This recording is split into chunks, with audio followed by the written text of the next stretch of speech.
जह जह चरण पड़े रघुवर के,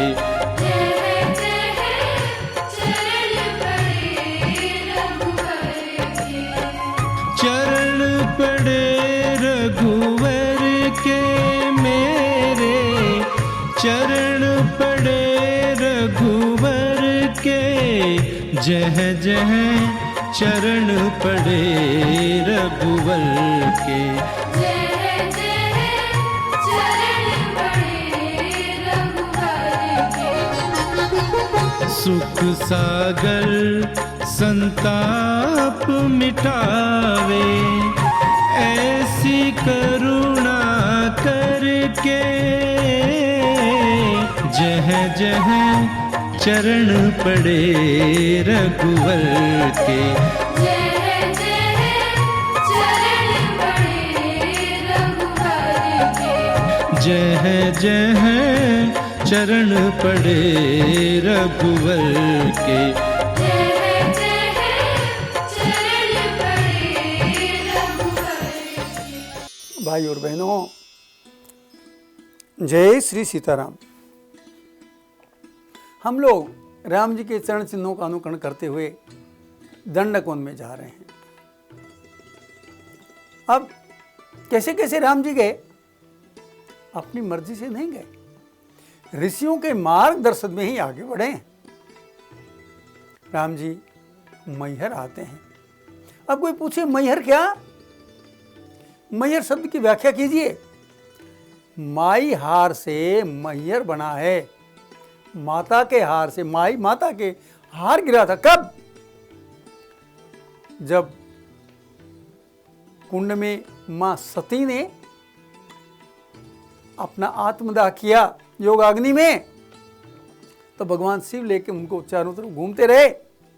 तो भगवान विष्णु ने मां सती के शरीर के विष्णु चक्र से टुकड़े टुकड़े कर दिए ताकि भगवान शिव शांत हो जाएं। उसी में माँ का हार वहां गिरा था, इसलिए माई हार नाम था, जिससे बिगड़ के हो गया मैहर। वहां माँ सती आज भी विद्या ज्ञान की देवी के रूप में विराजमान है। उनका दर्शन करके हम आगे बढ़ते हैं। लेकिन चलने से पहले क्या हमने अपने आप को इस योग्य बनाया? यह योग्यता तो तब आएगी जब राम का गुणगान करेंगे, सीता माँ का गुणगान करेंगे। तो आइए हम सब मिलकर गाते हैं। हे योगेश्वर तुम्हें प्रणाम, हे प्राणेश्वर तुम्हें प्रणाम, हे योगेश्वर तुम्हें प्रणाम, हे प्राणेश्वर तुम्हें प्रणाम। दिनकर की किरणों में छाए, शशि प्रकाश में तुम मुस्काए, सागर की हर लहर लहर में रहते हो तुम सदा समाए। हे सर्वेश कृपालु दयामय, हे हम सबके प्यारे राम। सांझ शहर में तुम हो समाए, दिन के उजालों में तुम बिखराए। आती जाती नदियों में कल कल तुम ही उमड़ती लहर बनाए। हे करुणेश कृपालु दयामय, हे हम सबके प्यारे राम। आगे चल के हम माँ नर्मदा जी की ओर बढ़ रहे हैं। नर्मदा जी जब पहुंचेंगे तब नदियों का महत्व भी हमें पता चलेगा। चलिए आज हम भगवान शिव के मंदिरों का दर्शन करते हुए, माँ सती के मंदिर का दर्शन करते हुए आगे बढ़ते हैं। चलिए। जय सिया राम। भगवान राम, माँ सीता और भैया लखन लाल के साथ हम वनवास पथ की यात्रा पर चल रहे हैं। आज के अंक में हम शिलपरा नदी के तट पर भरभरा में अवस्थित शिव मंदिर के दर्शन के लिए चलेंगे। मैहर में श्री राम जानकी मंदिर में भी हम दर्शन करेंगे। रामघाट पिपरिया में मां नर्मदा के पावन जल में हम भाव रूपी स्नान करेंगे। अद्भुत है ये यात्रा। हमें कहीं जाना नहीं, बस अपने आराध्य प्रभु श्री राम से जुड़े तीर्थों के दर्शन के लिए नियत समय पर इसी टीवी चैनल को खोलना होता है।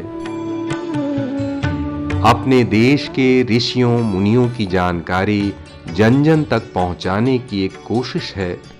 ये कोशिश इसलिए कि लोग अपनी विरासत को जानें, लोग अपनी धरोहर को पहचानें, राम जी के मूल्यों को अपने जीवन में उतारकर अपने तन को स्वस्थ, मन को प्रसन्न और जीवन को सुखी बनाएं। वामन पुराण में कहा गया है, तीर्थानां स्मरणं पुण्यम दर्शनम पापनाशनम, यानी तीर्थों का नाम लेने से हमें पुण्य मिलता है, तीर्थों के दर्शन से पाप नष्ट हो जाते हैं। यदि आप भारतीय हैं, अपनी संस्कृति और परंपरा में आपका विश्वास है, अपने पावन ग्रंथों वेद पुराण रामायण पर आपकी आस्था है, तो घर बैठे राम जी के तीर्थों और अपने देश के निर्माता ऋषियों के दुर्लभ आश्रमों के दर्शन के लिए दूसरे कामों को छोड़कर ये कार्यक्रम देखना ही होगा। आइए अब आज की भाव रूपी यात्रा पर हम आगे बढ़ें। ऊंची नीची घाटियों, पहाड़ी तथा पठारी क्षेत्रों से गुजरते हुए अब हम मध्य प्रदेश के पन्ना जिले से निकलकर सतना जिले में आ चुके हैं। अब हम राम मंदिर मैहर के दर्शन के लिए चल रहे हैं। मैहर में ही अवस्थित है मां भवानी का सिद्ध तीर्थ। मैहर शब्द दरअसल माई का हार का अपभ्रंश है।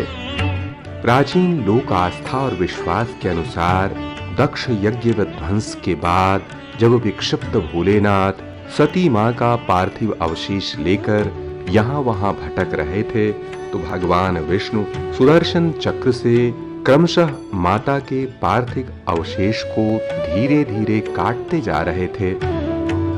इस क्रम में मां के गले का अंश और हार इस क्षेत्र में गिरा था, जिससे यह संपूर्ण क्षेत्र सिद्ध तपस्थली के रूप में विख्यात हो गया। आप भी दर्शन कीजिए मां भवानी के जगत प्रसिद्ध मंदिर के। ये मंदिर अत्यंत जागृत माना जाता है।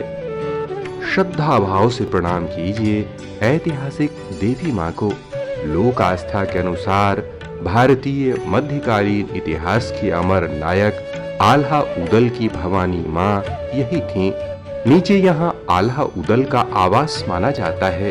लगभग 300 साल पहले श्री सीताराम जी की प्रेरणा पाकर जयपुर के स्वामी राम सखेंद्र दास जी यहाँ आए। इस मंदिर की सर्वप्रथम स्थापना श्री राम सखेंद्राचार्य ने किया, जिनका जन्म जयपुर राजस्थान में हुआ था। इनके प्रयास से यहाँ इस मंदिर की स्थापना हुई। आज इस परंपरा में 9वीं पीढ़ी में गद्दी पर संत जी विराजमान हैं। श्री राम जी के आने के प्रभाव से ही प्रायः इस परंपरा के 300 वर्ष पूर्व से निरंतर संतों की परंपरा यहाँ पर यथावत विद्यमान है और संतों के द्वारा ही आचार्य गद्दी में बैठ करके भगवान की श्री सीताराम जी की नित्य आराधना पूजा अपने सनातन धर्मानुसार विधि विधान से की जा रही है। इस मंदिर में संस्कृत और वेदों का अध्ययन अध्यापन प्राचीन परंपरा के अनुसार होता है। बहुत सुंदर रीति से गो सेवा की जाती है। स्थानीय निवासियों के अनुसार निकट की पहाड़ियों में श्री राम के चरण चिन्ह और एक गुफा में श्री राम मंदिर हैं, लेकिन हम काफी प्रयास करने के बाद भी इसे ढूंढ नहीं पाए। यदि कोई स्थानीय शोधार्थी आगे आकर हमारा सहयोग करें तो बड़ी कृपा होगी।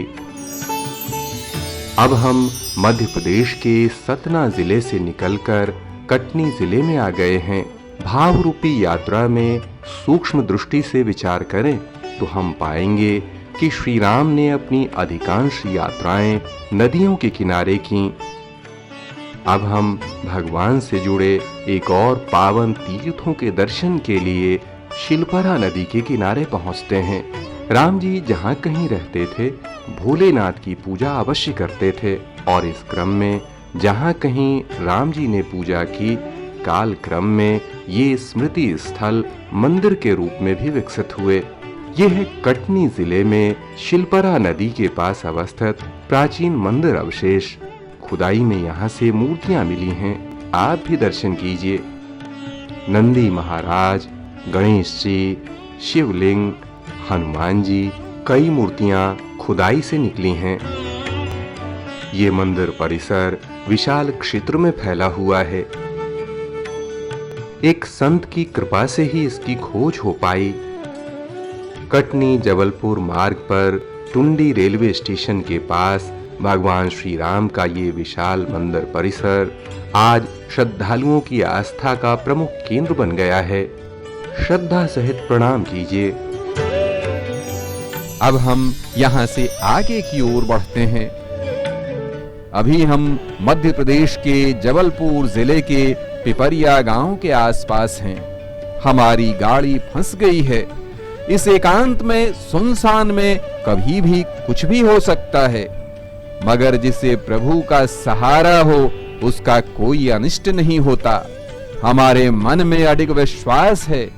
राम जी ने वनवास पथ पर तीर्थों को ढूंढने की जिम्मेदारी दी है, वही इसे पूरी करवाएंगे। बजरंगबली हमारे सहायक हैं। लीजिए, हमारी गाड़ी ठीक हुई और हम आगे बढ़ चले। हम मैया नर्मदा के किनारे किनारे आगे बढ़ रहे हैं। मां नर्मदा के पावन जल से मानसिक रूप से आचमन करें। अपने देश में अनेक नदियां हैं। नदियां माता स्वरूप हैं, विवाहिता हैं, मगर मैया नर्मदा अखंड कौमारी व्रत धारण कर चुकी हैं। माता नर्मदा की उपासना शक्ति स्वरूपा कुमारी नदी मां के रूप में की जाती है। नर्मदा मैया के गीत गाते लोग आपको इस क्षेत्र में अनेकों स्थान पर मिलेंगे। आप भी गाइए माँ का गीत, आप भी कीजिए माँ की उपासना। ए नर्मदा चार भुजाधारी, तुम हो भोली भाली, तेरे गुण गाते हैं साधु, ए बजा बजा के ताली, मैया अमर कंठे वाली, तुम हो भोली भाली। जबलपुर भोपाल मार्ग पर जबलपुर से लगभग 25 किलोमीटर की दूरी पर है मगरबुहा गांव। यहाँ से आगे बढ़कर रामघाट नाम का गांव आता है। इसी गांव में नर्मदा जी के तट पर अवस्थित है ये घाट, जहाँ लोक आस्था के अनुसार त्रेता युग में श्री राम ने स्नान किया था। इसी की याद में आज भी इस घाट को राम घाट कहते हैं। स्थानीय लोगों के अनुसार राम जी यहाँ 2 बार आए थे। वनवास काल में भगवान श्री राम लक्ष्मण के साथ यहाँ उपस्थित हुए और यहाँ पर अश्वमेघ यज्ञ किए दोबारा राउंड में। तो प्रथम जो वनवास काल में भगवान श्री राघवेंद्र सरकार ने इस नर्मदा को पार करके और यहाँ जो गए आए, उसके बाद जो यहाँ यज्ञ किए, ये सारी कथाएं आपको नर्मदा पुराण के अंतराल में भी मिलेगी। और उसी तारतम्य में संतों ने भी इस प्रकार की बातों को बताया। यह रामघाट नाम पड़ा है कि त्रेता युग में श्री राम भगवान यहाँ आन के वहाँ यज्ञ किया। उनने यज्ञ करने के बाद में आगे नर्मदा जी पार हुए, इसलिए रामघाट नाम पड़ा। राम जी ने अपने जीवन काल में अनेकों यात्राएं की। कुछ यात्रा स्थल भगवान के वनवास प्रसंग से जुड़े हैं, और जब भगवान अयोध्या की राजगद्दी पर आसीन हुए तो उन्होंने तीर्थ यात्राएं की। इस तरह कुछ पावन तीर्थ स्थल ऐसे हैं जहां श्री राम अपने वनवास के दौरान भी आए और वनवास के बाद राजा राम के रूप में भी आए। ऐसा ही पावन तीर्थ है ये राम घाट। आइए हम यहाँ स्थापित मंदिर में चलें। श्रद्धा सहित प्रणाम कीजिए। बजरंग बली की कृपा से हमारे हर संकट दूर हो जाते हैं। मकर संक्रांति के अवसर पर यहाँ विशाल मेला लगता है। यहाँ पर मेला का आयोजन साल में एक बार मकर संक्रांति के दिन होता है, जो 14 जनवरी को रिटेल है। 14 जनवरी को यहाँ मेला होता है। 14 जनवरी के अतिरिक्त बीच बीच में जैसे देवी की उपासना में जो मड़ैयाँ लगाई जाती हैं, वे मेला भी भरे जाते हैं। प्रधान मेला यहाँ मकर संक्रांति के दिन का है।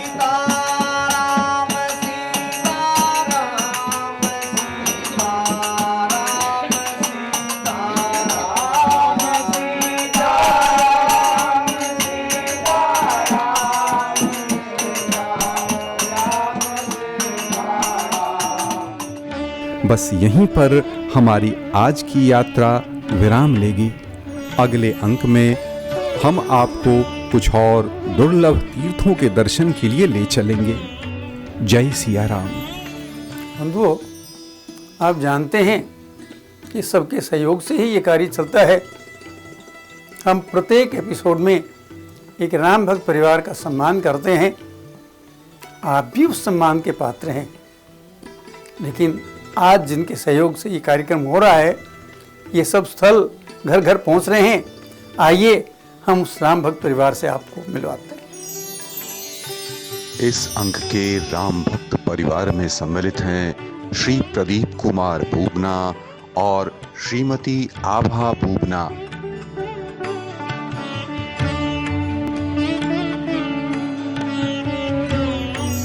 मूलतः जयपुर राजस्थान के निवासी बूबना परिवार के लोग शैक्षिक पुस्तकों के प्रकाशन व्यवसाय से जुड़े हुए हैं।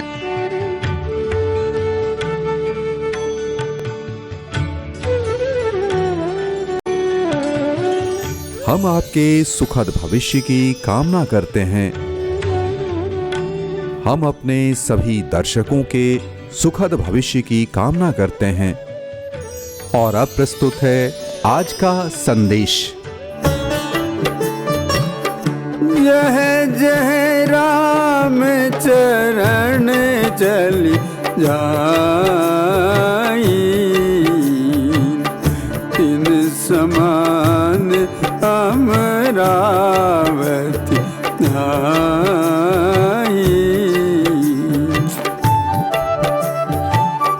पुण्य पुंज मग निकट निवासी,